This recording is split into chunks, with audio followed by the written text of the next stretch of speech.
Vibrant Gujarat global સમિટના કારણે ગુજરાતે અનેક ક્ષેત્રોમાં પ્રગતિના સોપાન સર કર્યા છે। આ સમિટના કારણે રાજ્યમાં નીત નવા ક્ષેત્રોમાં મૂડીરોકાણ થઈ રહ્યું છે। સેમિકન્ડક્ટર ક્ષેત્રે તેનું ઉદાહરણ જોવા મળે છે। સમજીએ આ ક્ષેત્રમાં થઈ રહેલા મૂડીરોકાણના કારણો।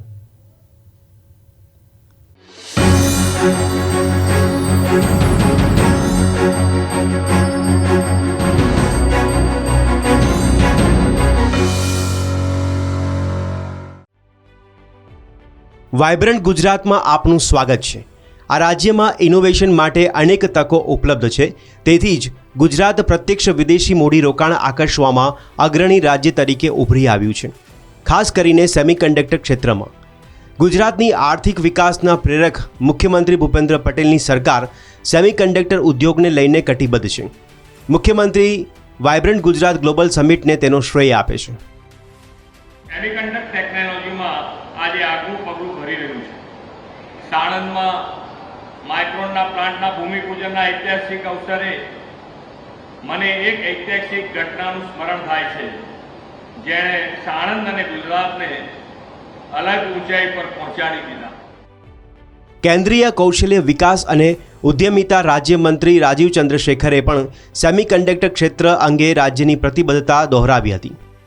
It is Prime Minister Narendra Modi ji in January 2022 enacted a policy, gave 76,000 crores of investment in the semiconductor space.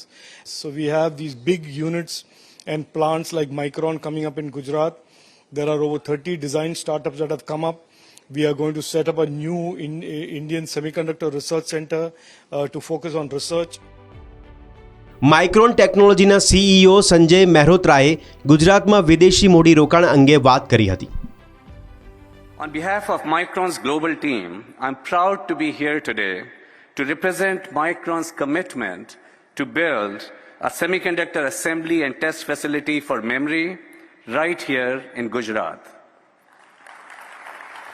It is a first for India and the first major semiconductor company investment in the nation. Micron is really proud to lead the way here. Gujarat કામયાબીની કહાની લખી રહ્યું છે, તેથી જ રાજ્યએ સીધા વિદેશી મૂડીરોકાણ, innovation, આર્થિક વિકાસ અને ટેકનોલોજીના ક્ષેત્રમાં દુનિયાના નકશા પર વિશેષ ઓળખ પ્રાપ્ત કરી છે। બ્યુરો રિપોર્ટ, પ્રવેગ ટીવી, ગાંધીનગર।